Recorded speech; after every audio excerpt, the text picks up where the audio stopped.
All right, yesterday was a complete failure on my part. I brought the gun and I didn't bring the ammo. And so it was really hard to do the experiments. First, we're gonna be testing out these Hornady red rockets right here. These are 225 grain FT hexes. And we've also got ourselves some 410 number 8 shot. Now we did have an effective test with these. We're going to do it one more time. Now to duplicate the self-defense situation, we have found that the generic Walmart version of Listerine bottle actually is one of the most suitable replicas for ballistic gelatin that you can find on the market.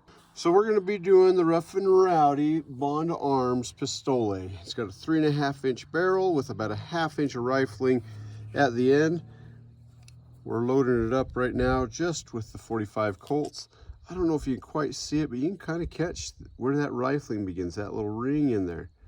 Okay, pretty much when you have that 2.5-inch shot shell, when it opens up all the way to where the rifling begins. And so you really have this thing going free bore all the way to there. Now my concern with that is that you're going to lose a lot of velocity. But I don't know for sure. But what we are going to try out is a thing called a chronograph. And if I can figure out how to shoot this thing accurate enough not to shoot my chronograph, then we'll get some readings out of it. So these, out of probably a 20-inch barrel, should be getting 950 feet per second. I've used up all my ballistic bladders, so I am taking a tip from the Uncle Jim book and made my own ballistic bladders, and I am pumped to see what happens. Now with these bladders and this Pistole, I'm skeptical if it's going to make it into this second box, but I am curious to see how it actually responds. And one of the things for the lost velocity we're going to get out of this round is you do have that 225 grain bullet, and that retained energy that should kind of help to carry that bullet through. I am excited to see what happens. I'm a little bit skeptical, is this going to be moving fast enough to get this hollow point to expand? I mean, we shoot 9mm trying to get them as big as this thing is already coming out of the barrel. Really, what this is made for is poking holes in people, bad people, sending them to hell. That's what we're trying to do with this. Actually, the goal with this is to equalize things so bad people don't try to do bad things to good people, and maybe they give up before. But if they don't, this will send them straight to hell. That's the goal. The trigger pull on this is the only thing I'm having really trouble with. The hardest part on this trigger pull is it's actually like a downward motion, down and back, versus just a straight back motion. And that's playing all sorts of havoc with me. Let's go. I'm going to attempt to hit that silver piece of tape. I ain't making no promises.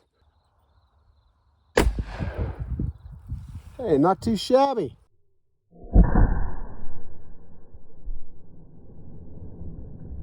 It's pink. I think it went through the whole dang thing. It went through everything. It's actually on the other side of the bag, but You're making more water spill out. yeah, it's gonna happen.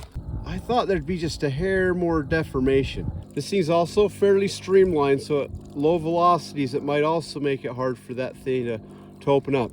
I'm gonna modify one of these bullets here. Is it dangerous to shoot it without that red thing? No, not at all, actually.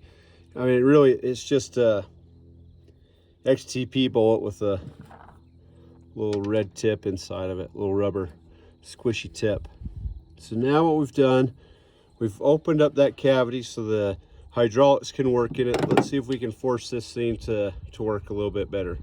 So for all intents and purposes, now we have ourselves an XTP.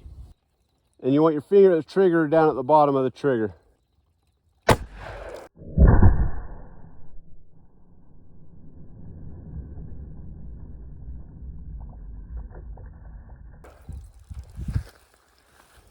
Let's hope I didn't shoot the table. All right, check it out. It's pissing water out like crazy.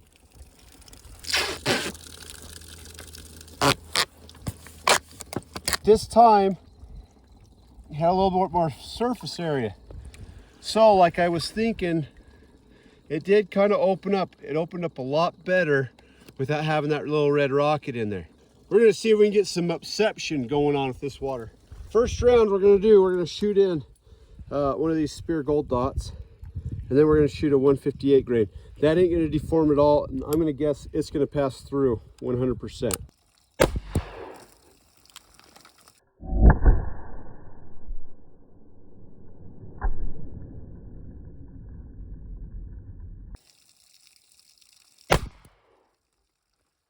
Okay, let's go see what we got.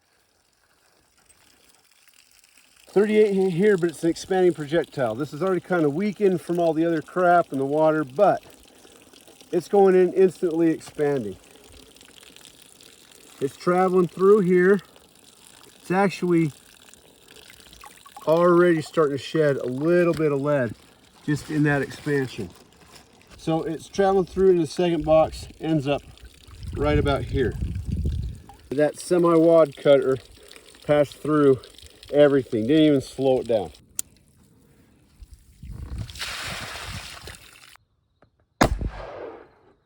.641.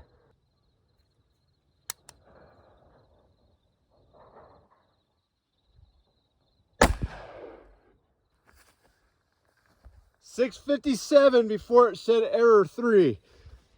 I'm gonna take it.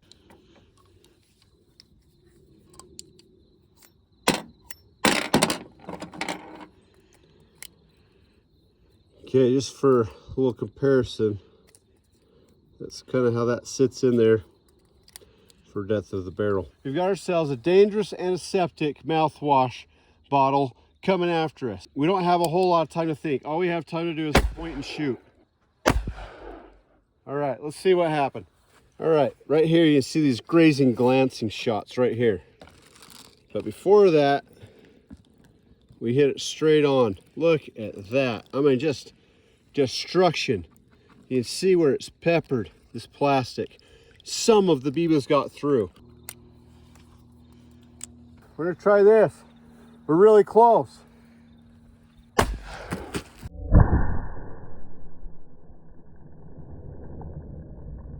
As you can see though, a lot more damage. So if you're gonna be using the shot, it's gonna be effective. It's only gonna be effective close. You add just a couple more feet to that and you're too far away. It's really, it's gonna just piss somebody off. So if you are using 8-shot, if that's all you can get, it's all we could get. If you're gonna be using it for self-defense, once again, just be aware that's really only gonna work if you're right up close. You know, when it's empty, it really flies. The more I'm shooting this, the more I'm getting used to the trigger. The trigger's the one, that's really the one caveat. I think if I was gonna carry this every day, which it is actually fantastic, super comfortable to carry. If I was gonna carry this every day though, I do believe I would want to get a lot of trigger time with it and become very comfortable, and then put a couple of these in that have been shot and practice dry firing it quite a bit before I really felt comfortable carrying this thing. Fantastic firearm, well built, all stainless steel, all American.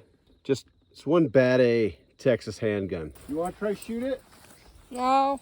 All right, now that we're back from the range, I wanted to take a closer look at these bullets right here. So that's that first one that we shot in the dihydrogen monoxide.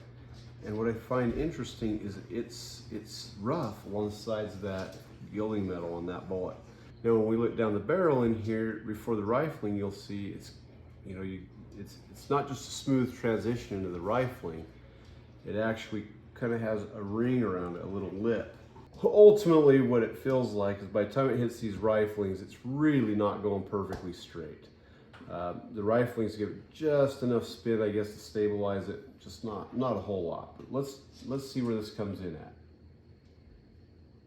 Should be at 225. Look at that, 224.6. So we'll measure this little FTX tip. We got 2.8 grains, and right there you got 222, triple deuce. Look at that, that's a good number. So you got 222 and you had 2.8 here, that's 224.8. So I would say that's in the right range. So really no real loss there. You can see that thing, it started to open up. It started just to barely get past those preformed striations that have been made in the swaging process. It's peeling back that jacket a little bit, starting to expand. You're just getting just a hair of expansion, but really not a whole lot. This thing comes through, it actually, that 38 actually is a little bit wider than that bullet right there. Now the other night I was able to capture two out of 5 of these semi-wad cutters that I shot out of the 38. And so that's what, if we did trap that in one of those dihydrogen monoxide bladders, then that's what that would have looked like. I would not shoot lead bullets out of this. And it's not that it won't handle the lead bullets, but just judging from how it scrapes along that copper jacket right there as it's coming out of the barrel, I just imagine that thing's gonna fill up with lead on the lip right where those riflings start. Ain't nobody got time for that. All right, home slices. Guess what? Got here some amazing firearms. We are here to take a look at the Bond Arms.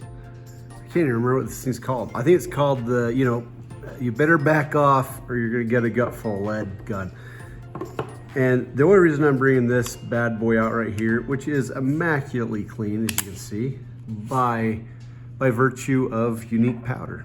But we've got this air weight, and I just wanted to kind of show the size comparison of that air weight with that Bond Arms. And so we take that like that, and there is a significant difference. The Rough and Rowdy, made in Texas.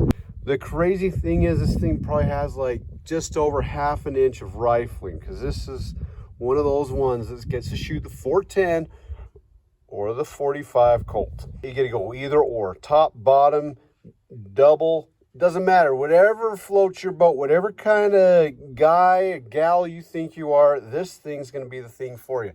This little gun here, I believe it weighs just over a pound, but it carries very nicely in the pocket. I'm gonna just point out one little feature right here. Right there is a removable trigger guard.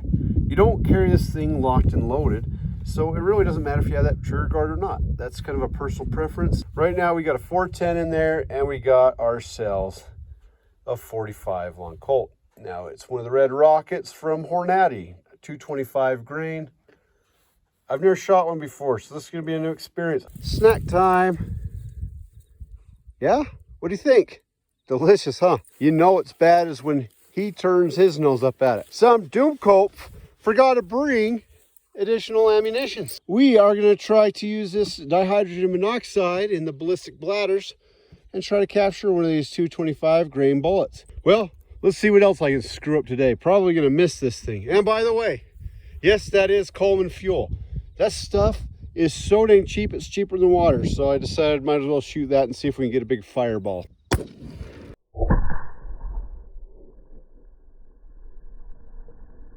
Okay, it went in through there, burst out the sides. Basically missed everything. And then went into this jug, didn't even explode it. That's kind of embarrassing, but it did go through it. And so now we know that if you shoot white gas, that nothing's gonna happen. Now for the next test with the last remaining bullet, we are gonna take this here little 410 instrument of death. Let's see what we got here. 2.5 inch shell. By the way, you can't shoot a 3-inch shell through this thing, but it's got number 8 shot. We're gonna aim right for that dot right there. And inside it is another can of white gas. We're gonna see if we can get that thing to explode. And if we're lucky, we'll get a little bit of fireball action going on here. We just need to get sheepdog out from the danger zone.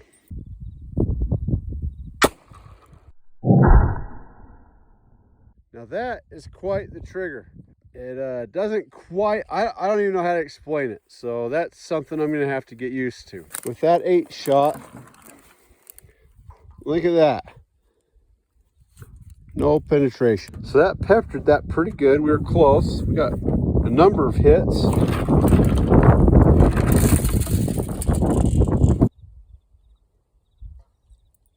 How's it tasting, bud?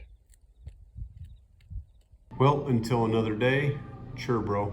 I am positive we'd shot that pointed FTX at a softer target, but with a little bit more, it probably would expand it a little bit more like the one where we just dug that flex tip out of it.